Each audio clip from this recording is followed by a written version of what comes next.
Hello students. So today's discussion is nature of macroeconomics.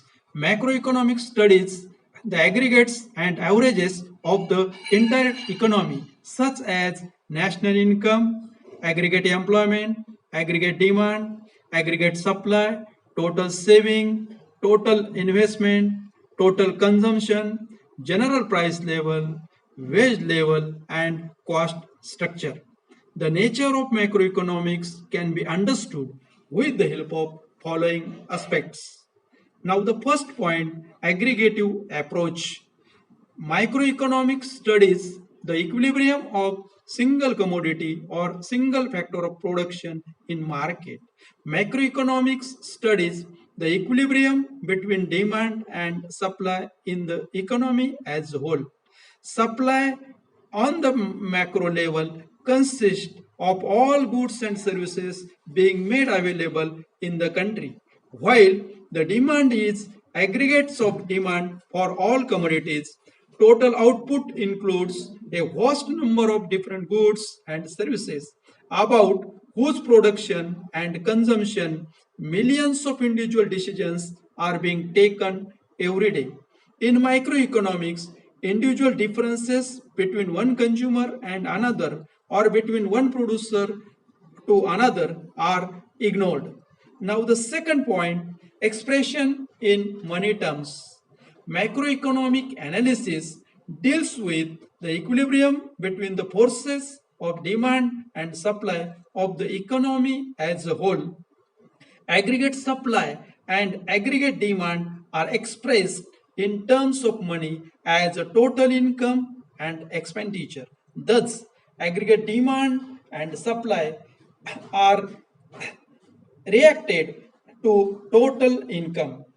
Aggregate demand can be expressed by certain amount of rupees that all the buyers wish to spend, and aggregate supply can be expressed in terms of certain amount of rupees as the value of all the goods and services the sellers are offering to sell. If the amount of money buyers wish to spend is not equal to the value of commodities which the sellers are offering, the equilibrium cannot be achieved. Such disequilibrium may generate several changes in the economy. For instance, it may causes changes in production leading to changes in employment and prices. In case of micro equilibrium, such changes are not expected and they are ignored. Now, the third point, underlying relationships between demand and supply.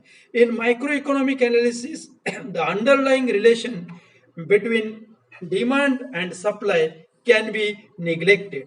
But in macroeconomics, considered as a whole economy, these relations are very important. In microeconomic analysis, buyers and sellers are different people. They take their decision independently. This is true in case of single market. But when market is too large, large number of commodities and services are sold and by the sellers and buyers, then the feedback cannot be ignored. Buyers and sellers are the same people, then money issued by the people on the supply side of the economy as the same money which the same people spend on goods and services from the demand side. Now, the fourth point, income as a link. In single commodity market, price is reflected by the changes in demand and supply. If buyers demand for the product is less than the supply given, then price of product falls. Firms incur losses. The result in reduction in supply and the balance between demand and supply is restored. On the macro level, when all the people as buyers demand less of everything, that is, they spend less, the value of commodity supplied falls and people as participants in the production got less money. This caused further fall in demand. On the other side, when people demand more, that is, they spend more, the value of goods supplied increases. This cause can increase in the income of suppliers. They can spend more and cause the demand to rise further for the economy as a whole. Effect of demand and supply on price is different, which all prices rise, the incomes of people who increases, and they can continue buying the same quantities of goods and services as before. In single commodity market, changes in demand can be linked with changes in price. On the other hand, on micro level, changes in demand have not linked with changes in level of income. Thus, in macro analysis, income do not price is the link between demand and supply. Next point, aggregate demand. Aggregate demand means sum of total demand of individual consumers. Demand for bread and butter, shoes, cinema tickets, food grains, grocery items, etc. Plus the individual producers' demand for the industries, factory buildings, pickup vans, and also demand coming from government for clerks services and computers, etc. All these buyers do not react the same way to change income, but reaction can be broadly thought to be similar. Aggregate demand means demand for goods and services from four buyers: consumers, business firms, government agencies, and foreign customers. Sometimes it may be considered subgroups like wage earners and others, the rich and poor. In macroeconomic analysis, focus on the study of relationship between aggregate demand and the level of income. Aggregate supply. Aggregate supply means the sum of goods and services produced within the country and goods and services from abroad. Goods produced in the country to provide income and employment to the residents of the country, and therefore more important, when supply of domestic products increases, the income of people in countryside also increases. It changes demand. In case of imported products, demand increases. The income of foreign suppliers increases, which showing not effect on domestic demand.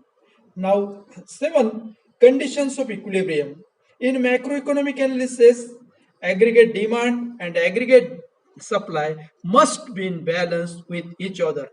Domestic purchasers provide income to the producers, which is spent by consumers, business firms, government bodies, and foreign buyers.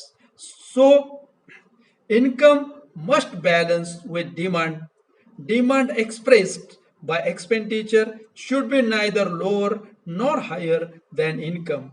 On the supply side, income distribution must balance with total output required for meeting the demand. As like balance between aggregate demand and aggregate supply, the balance between total output and consumption, the value of export and import of goods and services also in equilibrium. Buying and selling, lending and borrowing done through money is in equilibrium. In addition to above balance, there is a full equilibrium between supply of money and demand for money. In the absence of such balance, prices, savings, etc. may change, causing a change in goods produced, income received by the people, and the level of employment.